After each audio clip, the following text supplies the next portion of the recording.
Pemirsa, pemerintah Indonesia akan mendapat 56 juta dolar Amerika Serikat atau setara dengan 812,86 miliar rupiah dari pemerintah Norwegia atas keberhasilan menurunkan emisi gas rumah kaca atau emisi karbon penyebab pemanasan global. Dan jumlah tersebut merupakan pembayaran atas hasil penurunan emisi yang telah diraih Indonesia pada tahun 2016 hingga 2017 yang mencapai 11,2 juta ton ekuivalen karbon dioksida.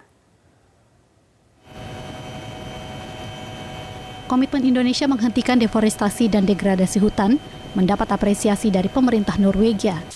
Indonesia dinilai Norwegia berhasil menurunkan emisi gas rumah kaca atau emisi karbon penyebab pemanasan global. Pemerintah Norwegia pun akan membayar 56 juta dolar Amerika atau setara 812,86 miliar rupiah sebagai realisasi perjanjian bilateral atau LOI antara Norwegia dengan Indonesia yang ditandatangani pada tahun 2010. Menteri Lingkungan Hidup dan Kehutanan Siti Nurbaya mengatakan, prestasi Indonesia menghentikan deforestasi sangat banyak mulai dari penanganan lahan gambut, moratorium izin pembukaan lahan, penggunaan B20, energi baru terbarukan hingga penegakan hukum. Menurut Siti, dana 56 juta dolar dari pemerintah Norwegia merupakan bukti komitmen Indonesia mengurangi deforestasi dan menjaga lingkungan. Berdasarkan perjanjian dengan Norwegia, Indonesia ditargetkan dapat mengurangi emisi gas rumah kaca sebesar 26% pada tahun 2020. Dia akan sangat dinamis dari tahun ke tahun. Contohnya apa? Dari kebakaran hutan dan lahan. Jadi kalau kebakaran hutannya banyak, agak berat nuruninya. Di 2015, saya kira kalau lihat seperti ini datanya, di 2017 24,7, di 2018 bisa lebih baik lagi. Di 2019 kita kemarin ada trouble sedikit soal karhutla, tapi di 2020 kita kerja keras untuk memperbaiki itu. Kalau saya sih 2020 26% cukup optimis. Dana yang diterima dari pemerintah Norwegia akan disalurkan ke Badan Pengelola Dana Lingkungan Hidup (BPDLH), sebuah lembaga yang dibentuk pada tahun 2019. Pemerintah akan mengoptimalkan dana yang diterima untuk pemulihan lahan gambut, hutan mangrove, agar dapat mempercepat penurunan emisi gas rumah kaca. Tim Liputan Metro TV.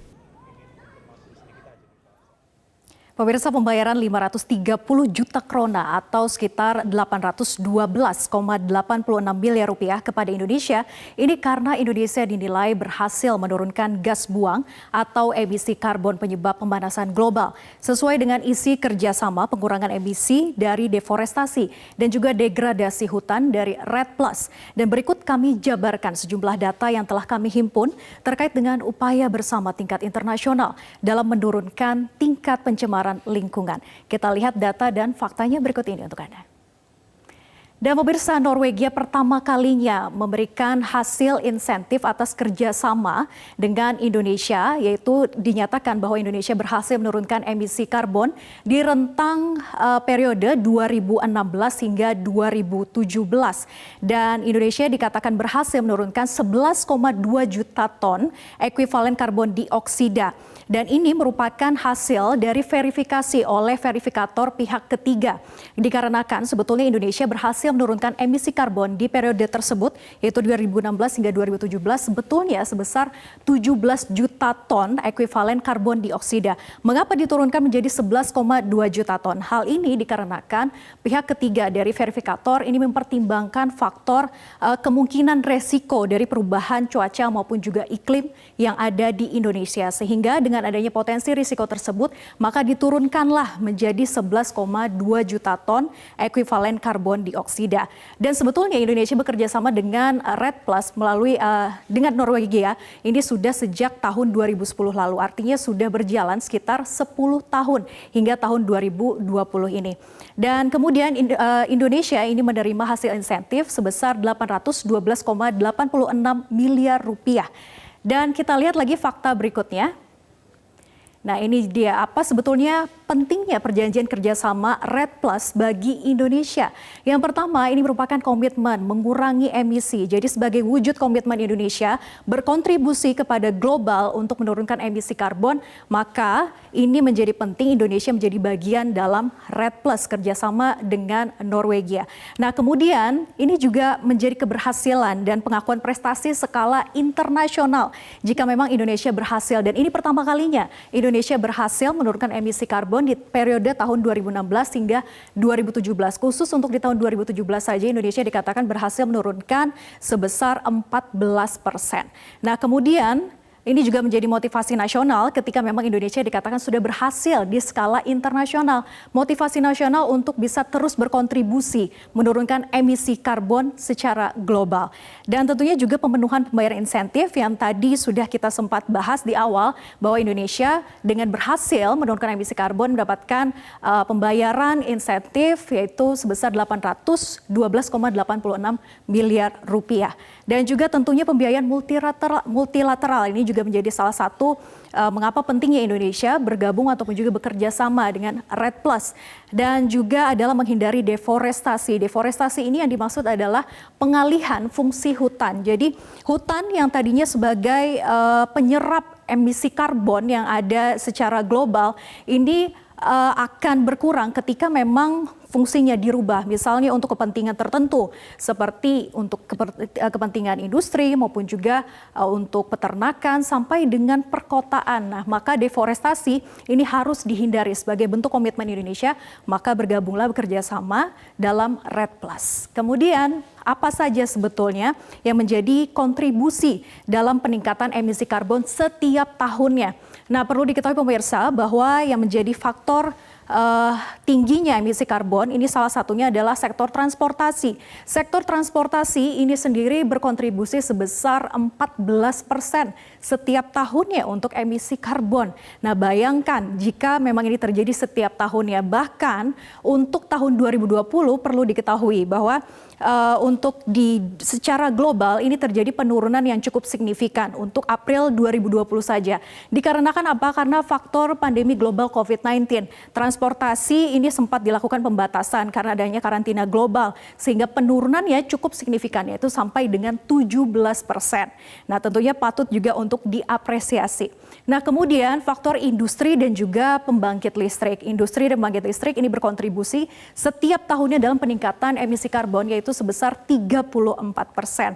Dan kemudian karhutla, ini berdasarkan juga dari degradasi hutan yang dilakukan, ini berkontribusi sebesar 17% setiap tahunnya, khusus untuk deforestasi saja. Nah, kemudian kita lihat lagi fakta selanjutnya. Lalu bagaimanakah komitmen Indonesia menurunkan emisi karbon? Nah, Indonesia ini beberapa kali terlibat dalam konferensi seperti Conference of Parties atau COP 15 tahun 2009. Kemudian juga NDC bulan November 2016, kemudian juga target penurunan. Ini yang menjadi catatan penting juga bahwa Indonesia berkomitmen untuk memiliki target penurunan emisi setiap tahunnya. Dan khusus sampai dengan jangka panjang tahun 2030 berdasarkan NDC, Republik Indonesia ini berkomitmen untuk mencetak target penurunan emisi karbon yaitu sampai 834 hingga 1081 juta ton. Nah, kemudian komitmen dalam beberapa program yang disusun oleh Indonesia ini dimasukkan dalam PP nomor 71 tahun 2011. Dan kita lihat lagi berikutnya. Nah, kalau kita lihat memang faktor deforestasi maupun juga degradasi, khususnya degradasi yang berpengaruh kepada faktor kebakaran hutan dan juga lahan. Kita lihat berapa sebetulnya data luas karhutla yang ada di Indonesia untuk rentang dari tahun 2015 hingga 2020. Dan kita lihat ini penurunan signifikan terjadi pada rentang 2016 hingga 2017. Sehingga inilah yang diapresiasi oleh REDD Plus untuk Indonesia mendapatkan hasil insentif karena dianggap berhasil menurunkan emisi karbon. Dan penurunannya untuk 2017 saja dianggap sampai 14%. Dan kalau kita lihat untuk 2020 juga terjadi penurunan.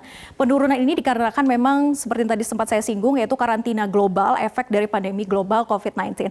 Dan kita harapkan bahwa ini kan baru fase pertama, diharapkan sampai dengan akhir di fase kedua, sampai dengan akhir tahun 2020, Indonesia bisa mempertahankan data luas karhutla ini tidak kembali bertambah hanya di angka tersebut, yaitu 38.772 hektar saja. Tentunya juga dibutuhkan komitmen dari semua pihak untuk betul-betul bisa menjaga tidak lagi terjadi kebakaran hutan dan juga lahan di Indonesia. Nah, kemudian komitmen Indonesia untuk menurunkan emisi karbon ini juga dilakukan dengan berbagai macam cara. Langkah yang dilakukan untuk dalam upaya penanggulangan karhutla, misalnya ini dilakukan dengan monitoring dan juga deteksi dini. Monitoring seperti apa yang dilakukan? Nah, monitoring yang dilakukan ini bisa melalui faktor cuaca dan juga iklim, melalui misalnya BMKG, BNPB, kemudian dari KLHK sendiri juga memiliki aplikasi yang ini juga bisa melakukan monitoring setiap waktu. Nah, deteksi dini pun juga dilakukan melalui thermal kamera yang diletakkan di beberapa hotspot ataupun juga titik-titik rawan yang sering terjadinya kebakaran hutan dan juga lahan di Indonesia. Dan ground check ini juga penting dilakukan. Kenapa? Karena ketika memang ada informasi yang didapat dari LHK, dari informasi dari masyarakat, misalnya ada hotspot ataupun juga titik kebakaran, maka dilakukan upaya deteksi dini, langsung melakukan pengecekan ke lapangan dan langsung dilakukan pemadaman. Dan pemadaman ini juga bisa dilakukan melalui darat maupun udara seperti yang dilakukan pada tahun 2019 lalu. Dan kita mengalami karhutla yang cukup besar selama periode rentang di 2019. Dan juga tentunya teknologi modifikasi cuaca yang berhasil dilakukan di 2019, khususnya di beberapa wilayah seperti di Sumatera Selatan, Riau, dan juga Jambi. Ini dinyatakan berhasil menurunkan kebakaran hutan dan juga lahan dengan teknologi modifikasi cuaca ini. Dan yang terakhir adalah program pasca karhutla. Ini juga menjadi penting, bukan hanya bagaimana cara menanggulanginya, tapi juga bagaimana cara mengembalikan fungsi dari hutan tersebut dari deforestasi maupun juga degradasi. Nah, ini yang dilakukan adalah dengan restorasi pasca kebakaran hutan. Itulah yang juga menjadi komitmen dari KLHK tentunya yang menjadi bagian dari Indonesia untuk berkomitmen betul-betul menjaga agar tidak kembali terjadi kebakaran hutan dan lahan di Indonesia. Dan tentunya pemirsa adalah komitmen dari semua pihak, bukan hanya saja KLHK, tapi juga kita semua berperan agar betul-betul tidak ada lagi pihak-pihak yang rakus akan lahan yang ada di Indonesia dengan melakukan pembakaran secara ilegal. Dan pemirsa, selanjutnya kita akan bahas mengenai Indonesia yang sudah berhasil mendapatkan hasil insentif keberhasilan menurunkan emisi karbon dari Norwegia ini, yaitu dengan dari pihak Dirjen Pengendalian Perubahan Iklim Kementerian Lingkungan Hidup dan Kehutanan, yaitu Bapak Ruanda Agung Sugardiman. Selamat siang Pak Ruanda. Selamat siang, Pak. Ya, Pak, nanti kita akan bahas bagaimanakah sebetulnya sikap Indonesia terkait dengan keberhasilan untuk menurunkan emisi karbon ini. Namun usai jeda, tetaplah bersama kami di Metro Siang. Pemirsa, Anda kembali bersama kami di Metro Siang dan kita masih terhubung dengan Direktur Jenderal Pengendalian Perubahan Iklim Kementerian Lingkungan Hidup dan Kehutanan, Pak Ruanda Agung Sugardiman. Selamat siang. Selamat siang, Mbak. Selamat siang semua pemirsa. Ya, Pak Agung, terkait dengan Indonesia yang dianggap berhasil menurunkan emisi karbon dan menerima hasil insentif 812,86 miliar rupiah. Lalu bagaimana sikap Indonesia terkait dengan kepercayaan dari Norwegia ini? Ya, kerjasama ini, Letter Hintan ini sejak tahun 2010 seperti tadi dijelaskan.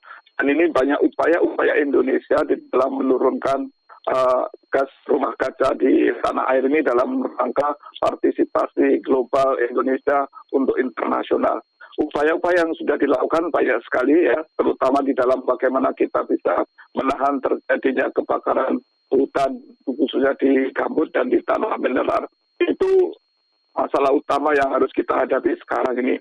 Upaya-upaya nyata tahun 2020 ini memberikan hasil yang cukup signifikan. Sebagai contoh, kita sudah melalui fase pertama kemarau di Riau di Sumatera bagian utara ini sudah kita lalui dengan baik. Mudah-mudahan di bulan Juli, Agustus sampai nanti September kita bisa siap dengan mengatasi musim kemarau yang puncaknya nanti datang pada bulan Agustus. Baik, lalu sejauh ini apa sebetulnya keuntungan dari kerjasama REDD Plus bagi kedua negara? Ya, terutama kita melihat dari Indonesia ya, keuntungan-keuntungan apa saja yang sudah diperoleh dengan kerjasama tersebut. Indonesia bisa mempersiapkan governance ya, tata kelola pengelolaan hutannya dengan lebih baik. Contohnya kita sudah berhasil dengan menerbitkan penundaan izin baru di hutan primer dan di lahan gambut, dan bahkan sekarang sejak tahun lalu dipermanenkan, artinya sudah tidak boleh lagi izin-izin di hutan gambut dan di hutan alam primer kita. Itu upaya-upaya yang luar biasa. Kemudian yang sudah menjadi pengetahuan publik juga, kita sudah berhasil membangun one map policy, artinya kita kalau dulu dispute di perpetaan terjadi, sekarang sudah tidak ada lagi. Kemudian penegakan hukum, kemudian tata kelola, bagaimana kita mengelola hutan produksi dengan baik. Ini semuanya adalah resultante dari kerjasama Indonesia-Norway dengan intervensi kebijakan yang sudah dilakukan oleh pemerintah Indonesia, khususnya Kementerian Lingkungan Hidup dan Kehutanan. Nah, Pak Ruanda, kalau kita lihat kan keberhasilan penurunan emisi karbon di Indonesia ini rentang periode antara 2016 hingga 2017, yaitu 17 juta ton ekuivalen karbon dioksida atau senilai 24,7% begitu ya, dari rata-rata di tahun 2017. Nah, kemudian kalau melihat dari perjalanan fase pertama di 2020 hingga nanti akhir 2020, berapa target yang ditetapkan Indonesia untuk bisa menurunkan emisi karbon? Iya, jadi target kita sampai 2030 nanti 29% harus kita capai itu. Dan itu upaya yang luar biasa bagi Indonesia. Oleh karena itu, kita tidak saja mengandalkan anggaran dari pemerintah kita sendiri, tapi juga membuka peluang kerjasama dengan luar negeri ini. Upaya-upaya itulah yang kita jaga agar penurunan emisi gas rumah kaca itu terjadi di lapangan. Oleh karena itu, partisipasi seluruh masyarakat, swasta, pemerintah daerah, kemudian juga individu bahkan itu diperlukan di dalam upaya penurunan gas rumah kaca Indonesia ini. Nah, salah satu yang juga berkontribusi ini kan adalah kebakaran hutan dan lahan melalui degradasi hutan maupun juga misalnya deforestasi begitu ya. Bagaimana komitmen dari KLHK untuk menjaga kepercayaan atas keberhasilan periode 2016 hingga 2017 ini agar tetap bisa terus terjaga begitu? Ya, salah satu upaya mitigasi di dalam penurunan deforestasi dan degradasi ini ada 4 upaya yang utama. Yang pertama, kita harus menurunkan deforestasi kita paling tidak sampai angka 325.000 hektar sampai 2030. Kemudian kita mempraktekkan praktek-praktek pengusahaan hutan secara lestari, ya, sustainable forest management. Kemudian kita melakukan rehabilitasi sejumlah 12 juta hektar atau setiap tahunnya kira-kira 800.000 sampai 2030, dan kita harus merestorasi, melakukan pemulihan pada lahan gambut kita seluas 2 juta hektar sampai 2030. Upaya-upaya ini dibarengi dengan upaya-upaya bagaimana kita bisa mengendalikan kebakaran hutan dan lahan. Itu yang paling utama. Jadi menurut saya, apabila Indonesia berhasil menjaga hutan-hutan gambut kita terutama, tidak terjadi kebakaran, itu sudah suatu upaya yang luar biasa untuk menahan tidak terjadi emisi yang lebih tinggi di Indonesia itu. Oleh karena itu, mari kita terutama praktisi-praktisi yang di lapangan, kemudian pemegang izin harus selalu waspada untuk menjaga arealnya agar tidak terjadi kebakaran di lahan-lahan mereka yang kelola. Baik, nah kita ketahui juga bahwa KLHK ini memiliki inisiasi melakukan program terpadu pencegahan ya dengan di 164 desa di wilayah Sumatera, kemudian juga 500-an desa di wilayah Kalimantan Tengah. Sejauh ini seberapa efisien dan juga efektif program ini? Ya, itu ya salah satu upaya nyata yang kami lakukan ya. Selain kita melakukan deteksi dini tadi itu, kemudian melakukan beberapa upaya di lapangan, kita juga melakukan namanya patroli rutin dan patroli terpadu. Ini kita melibatkan Manggala Agni kami, Brigade Pemadaman Kebakaran di lapangan, kemudian masyarakat peduli api, kemudian Babinsa, Babin Kaptipnas, TNI, pemegang izin, kemudian masyarakat di setempat kita ajak bersama. Dan ini adalah salah satu upaya yang kami lakukan adalah melakukan sosialisasi. Di masa pandemi ini kita juga melakukan sosialisasi bagaimana pencegahan pandemi COVID ini, juga memberikan pengarahan atau sosialisasi pengendalian kebakaran hutan ini. Ini sangat efektif karena kita bisa langsung menyentuh pada pelaku-pelaku di lapangan langsung. Ini yang kita upayakan sejak dini, bahkan sejak bulan Februari sudah kita lakukan, sehingga itu terbukti bahwa fase pertama kritis kemarau di Riau bisa kita lalui dengan baik. Nah tentunya selain juga upaya mitigasi, yang terpenting lagi adalah restorasi, bagaimana mengembalikan fungsi hutan dan juga lahan yang misalnya sudah sempat dialihfungsikan begitu. Bagaimana caranya untuk melakukan restorasi ini, Pak Ruanda? Iya, kita mempunyai regulasi yang cukup lengkap untuk pengelolaan gambut ini. Bahkan Presiden Jokowi sudah membentuk badan tersendiri untuk mengelola gambut ini dalam rangka merestorasi gambut kita yang sudah terdegradasi. Upaya-upaya nyata ini yang menjadikan kita bisa mengelola tinggi muka air dari gambut ini. Di beberapa tempat kita sudah punya ribuan ya titik-titik pelaatan untuk memonitor tinggi muka air gambut ini, sehingga menjaga kepastian bahwa gambut itu dalam keadaan basah selalu. Ini yang menjadi kunci utama untuk mengurangi terjadinya kebakaran di lahan dan gambut itu. Upaya-upaya kita di lapangan kita lakukan langsung dengan misalnya pembuatan sumur bor, kemudian kanal blocking, kemudian yang terpenting yang sekarang kita sedang lakukan adalah melakukan teknologi modifikasi cuaca, sehingga ini memperpanjang hari hujan, sehingga ini meyakinkan kita bahwa terjadinya tinggi muka air itu bisa terjaga dengan baik dengan adanya curah hujan yang cukup.